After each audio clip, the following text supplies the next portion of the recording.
Actually, not talking about training camp in this video. Kind of weird.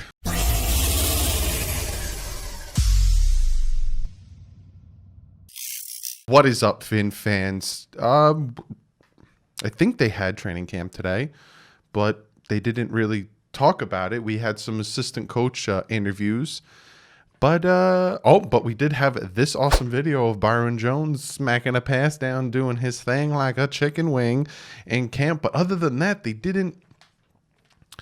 No player press conferences, no nothing. Normally I get little tidbits. Devontae Parker still on his bench, on riding the bike. Grant, I got nothing.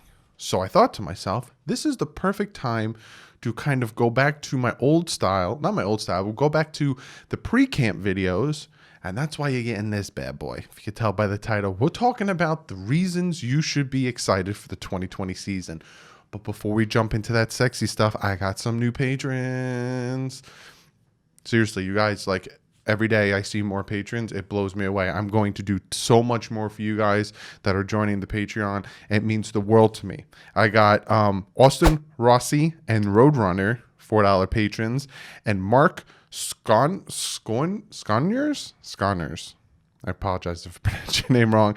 And Patrick Mullen, $20 MVPs. Thank you guys so much for joining the Patreon. If you guys want to join the Patreon, it's linked below. Again, don't feel like you need to. The fact that all you guys are doing it, I got some $4, got some $8, got some $20, means the world to me. But don't feel like you need to get recognition or any of that stuff, because you subscribing, watching my videos, doing everything you're doing is more than enough. And I greatly appreciate it.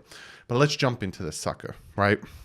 This is a series. This is a 2-part series that I'm going to do. So I don't know if you can really call it a series, but I'm doing the reasons why you should be excited and the reasons why you should be cautious. And I thought, we've been dying for football. We've been listening to training camp interviews, getting little tidbits of news here and there. I thought, let's start with the positive. Let's start with the reasons we should be excited for the 2020 season. And then I'm going to give you the reasons why you should be cautious. Now, the reasons you should be cautious doesn't mean that we're going to have a bad season. It's just, here are the things that, we might hit some bumps. But that's for another video. This Mama Jam, I'm talking about reasons we should be excited. And the number one, I got 5. I got 5 reasons, so it probably says 5 reasons. But I got 5 reasons you should be excited for the 2020 season. And my number one is same defense.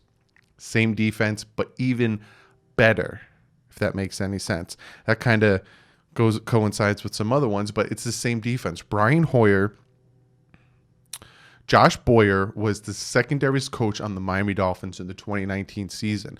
Players have even come out and said he had more of a voice in the defensive room and with the players than Patrick Graham did.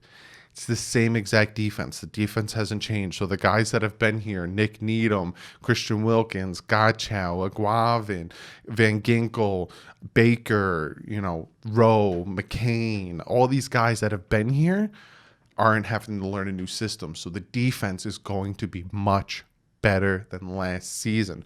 So the defense is the same, and that's something to be excited for, because, hey, we've all heard that quote, that motto, defense wins championships. So if we could stop the other team from scoring, we can matriculate the ball on offense. It's going to be a pretty good season. We're going to surprise some teams.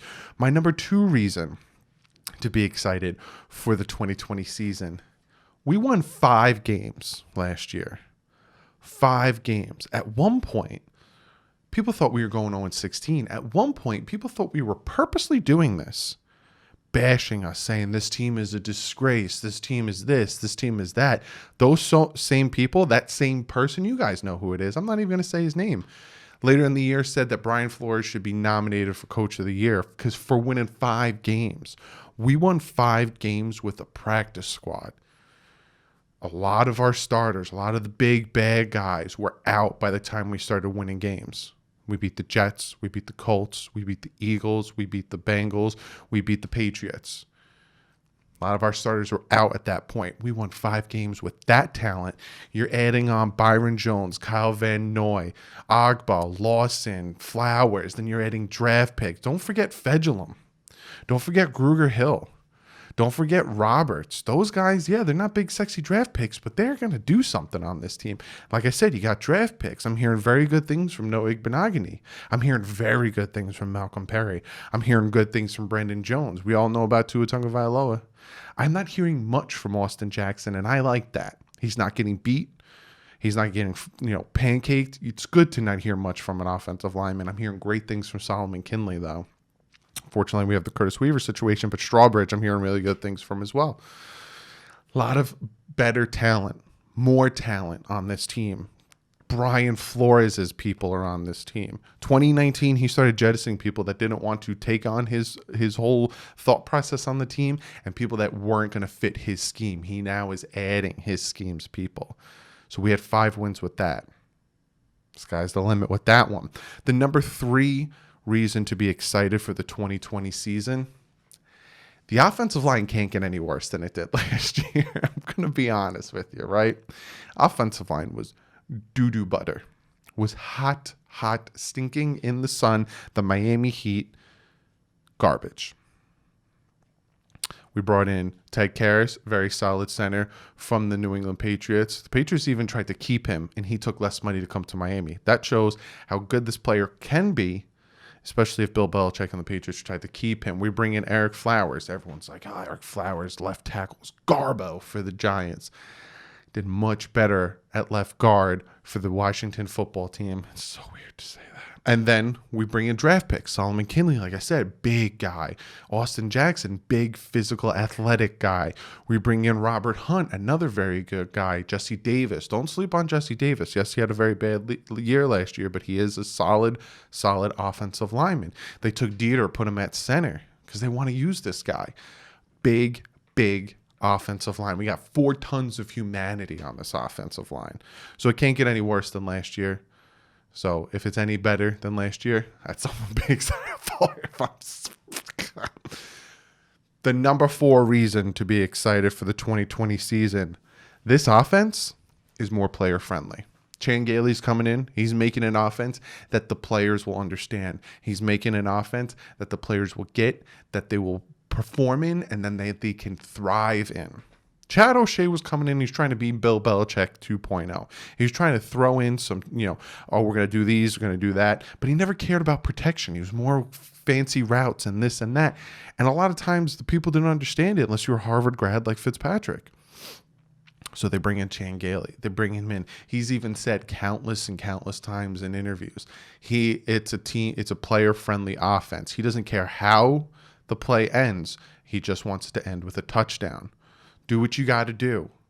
That's seriously going to help this team. That's seriously going to put points on the board. That's seriously going to help the younger guys, the Rosen, the Tuas, the Jackson, Kinley, Hunt, Perry, these types of players. Matt Cole. I don't know about Kirk Merritt if he's going to make the team or not, but these young players, Breida, Gaskins, be able to pick up this offense and not worry about, do I have to do quantum physics to hit the A gap? Do I have to run my route at a half pace? Then you're going to get it, and you're going to move, and you're going to do your thing. Don't forget about Gesicki. Don't forget about Gesicki. And the 5th and final thing that is the reason you should be excited for the 2020 season, because you're looking at it, right? We had 40 days to get ready for the season. We had no OTAs, no mini camps, no nothing. A lot of Zoom meetings. It is what it is. No preseason to see who's playing how well against other opponents, not our own guys. This is another reason to be excited. Everyone's going through that. The Miami Dolphins aren't the only team that is dealing with this. If we looked back at past Miami Dolphin teams, we always had to deal with that snake bite mentality. 2017. Couldn't get any worse. A hurricane took away our bye week. We had our linebacker disappear. We had our offensive line coach doing things he shouldn't be doing. We had our quarterback go down before the preseason even started. A lot of things. And then that wasn't happening to other teams. That was just happening to us. Snake bit Miami Dolphins. This year, a reason to get excited is because everyone's dealing with this. Everyone's only getting about 40 days to get ready for the season. Everyone has to shove that playbook down all these players' throats. Everyone's dealing with this. It's a clean slate. It's a fair slate. Everyone is on the same plane. Once the season starts, that's when you'll start to see people go up or go down. Depends on how they did during those 40 days. But that's the video I got for you guys. Be sure to comment below. I'm very interested to see, what are your reasons that you're optimistic? What is your reasons that you're excited for the 2020 season besides the fact that football is going to be back soon? Be sure to comment below. I'm very interested. What do you think about my 5 reasons? Do you agree? Do you disagree? Be sure to comment below, and I'm going to get to one of you guys' comments of the day. This comment actually comes from a bunch of you guys. So on Twitter, before I made this video, I said, hey, I'm making a video. Who wants to be part of comment of the day? And I had a few of you guys. I had Vic, I had Chad Taylor, I had Thiago, I think that's how you say his name, Devontae Beast Parker. I had you 4 guys kind of ask me similar questions. So I had 2 of you guys ask me, who do I think is going to be breakout player of the year? I had Chad ask me which position scares me the most? And I had Vic ask me, is our wide receiver depth as good as fans think it is? And those all coincide, right? Which position scares me the most? Do I think who's going to be breakout? And is the wide receiver depth as good as it is? And the reason I'm saying they're all the same is because wide receiver depth actually is starting to scare me a little bit when it comes to which position scares me. The offensive line still scares me because if it's not good, then the whole offense will fall flat on its face. But I'm starting to see that the wide receiver is starting to get a little thin. You know, once Allen Hurns and Albert Wilson opted out, then you're like, all right, well, let's see these young guys develop. And the young guys aren't shining as well as I'd like them to be. Malcolm Perry is, though. Don't get me wrong. Malcolm Perry's doing great, but he's more a slot receiver. You got Williams and Parker. They worry me. And then with the breakout, I honestly think that Preston Williams is going to have a breakout season. I think he showed very good things in the minimal camp that he had. And I think he's really going to shine and break out and do some really, really good things for this team and take a lot of the coverage away from Devontae Parker. And then Devontae Parker is going to start lighting it up. And it's going to be this whole like back and forth with the defense. They're going to go on one double team, double team, double team.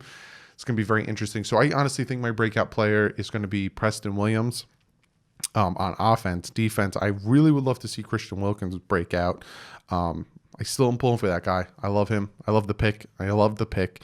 So I'm very interested to see what he has to do. But yeah, all those comments kind of coincide because the depth at wide receiver is now starting to worry me. You know, Ricardo Lewis got cut. Some of the other wide receivers are starting to get cut. They have to get cut by Saturday. Again, we'll be live Saturday at 1 p.m. Eastern Standard Time. Better see you guys there. So yeah, offensive line still scares me only because if they don't gel, it sucks. But I'm feeling better about the offensive line because I'm hearing really good things. I'm not hearing that many great things about the depth at wide receiver. So, but thank you guys for the comment. A lot of you guys on Twitter blew it up. I asked you guys, hey, want to be part of comment of the day? So, if you want to be part of that stuff when I do that stuff, be sure to go over and follow me on Twitter and Instagram. I tweet out a ton of things as soon as they break all the news. Supposedly, it looks like Leonard Fournette is going to the Tampa Bay Buccaneers. He even, posted a picture on his social media of him in Tampa Bay colors. So good for him. He doesn't have to go far, Jacksonville to Tampa Bay. Probably wants to stay in the area. Probably wants to play with Tom Brady. So good for him. I'm telling you, Tampa Bay fans are probably thinking, oh, we're going to go to the Super Bowl. All I can think of is the Eagles calling themselves the dream team. Just all I'm saying to you Tampa Bay fans is limit those expectations. But yeah, be sure to follow me on Twitter. Check out Fan to Fan Network. Very great website. I am the Miami Dolphins ambassador. They do Twitch live streams. They're going to be doing one Sunday. They do them before the games, Sunday, Thursday, Monday. So be sure to check that out, the website and the YouTube channel, Fan to Fan Network. Check out DolphinsTalk.com. If you want more Dolphin content, you want more podcast, beat writers, all that stuff, check out DolphinsTalk.com. But other than that, you guys are probably seeing this video either very late or very early. So you'll probably see another video today if I get some more camp news and stuff, maybe more player press conferences. But for you guys who are watching it as soon as it comes out late, thank you guys for watching this. Thank you for staying till the end of the video. I greatly, greatly appreciate you. Again, I'm going to be announcing the fantasy football people that are going to be in the league during the live stream Saturday, and you have to be there to be in it. So go back to the day 9 of the training camp and let me know if you want to be in the fantasy football there. You do it below or in any other videos, I'm not going to see it. I'm not going to put you in the bidding. You got to do it on day 9 of training camp. But other than that, I'll probably see you guys tomorrow in another video. So tomorrow for me is Thursday. I don't know when you're watching this. Might be today for you. But other than that, like usual, stay classy. Fins up.